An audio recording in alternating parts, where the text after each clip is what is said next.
What's going on, guys? Welcome back to the channel, and today I'll be talking about Cocaine Bear. So Cocaine Bear is directed by Elizabeth Banks and stars Kerry Russell, Ray Liotta, and Ice Cube's son. Cocaine Bear is exactly how it sounds. It's about a bear who does cocaine. So let's talk about it. So for me, Cocaine Bear didn't really do all that much to me. I thought it was very boring, and I thought it lacked interest. I also thought this movie was trying to be super entertaining, and I saw right through it and then thought, nah, it wasn't that fun and exciting. So let's talk about why. So let's begin with the story. So the story is based off of true events, and so when I recap the story, I'm going to recap the true events and the movie at the same time. So let's do it.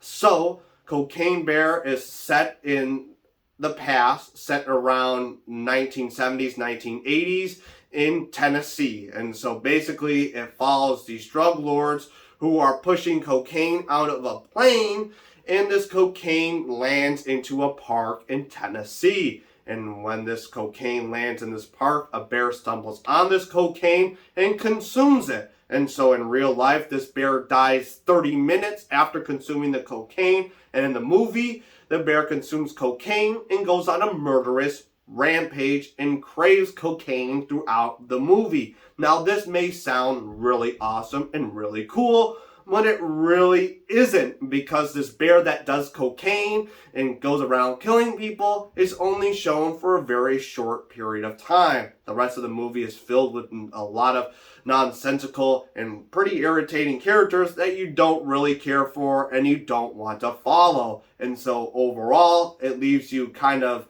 wanting for more and just kind of just going, eh. And so let's talk about the acting. So the acting isn't really that great. I thought the acting was fine. Wasn't horrible. Wasn't great. It just did the trick. It's nothing that I'm going to remember. And so, yeah, so let's move on to Elizabeth Banks as the director. So Elizabeth Banks directed this movie, and there's a couple movies I've seen her in as an actress, like Power Rangers 2017, but she's not an actress that blows me away. And so when I figured out she was directing this movie, I think her last movie was Charlie's Angels, and I just think she was the wrong person to direct this movie. She brought nothing to the table. She made the most generic movie that you could possibly have made with this very crazy concept. And when you have this crazy concept, I'm looking for someone to have a direction that is above and beyond and chaotic. And she kind of just made the most movie you can, and I'm over here like, why? This bear's on cocaine and you're going to make the most basic movie you can? That is beyond me. However, let's move on to the entertainment factor.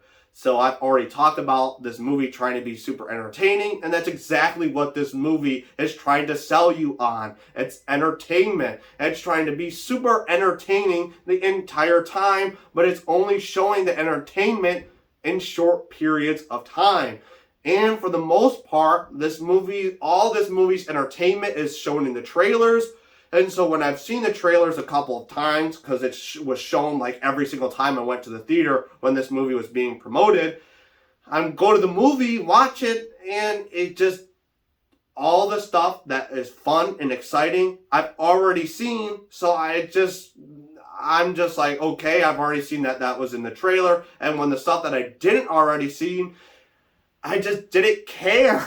So that was pretty much it. So for me, I'm going to get my grade now. I'm going to stop talking about this stupid movie and let you go about your day. So what are my thoughts on Cocaine Bear?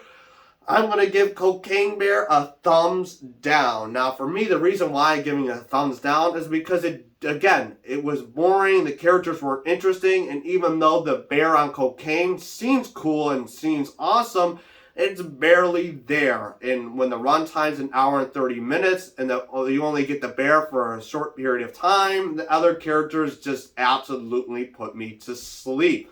I also wanted to add it, for me personally, I think that this movie could have worked if it was done differently. So this movie, again, is an hour and 30 minutes about a bear that does cocaine with characters that they try to establish that are just not there and not interesting. What they should have done is took this Cocaine Bear concept and put it into a sitcom comedy like the FX channel has, like It's Always Sunny in Philadelphia. If they made a 30-minute episode of It's Always Sunny in Philadelphia with this Cocaine Bear, with all the characters in that show that are already established and already liked by the audience, I think they would have got the message across and made a more entertaining experience if they done it that way, instead of having a bunch of characters that they're trying to create that are new, that are just and throw away instantly. I'm not going to remember this movie at all, and the entertainment value just didn't get me there, and that's why I give it a thumbs down. Hollywood, please stop making terrible movies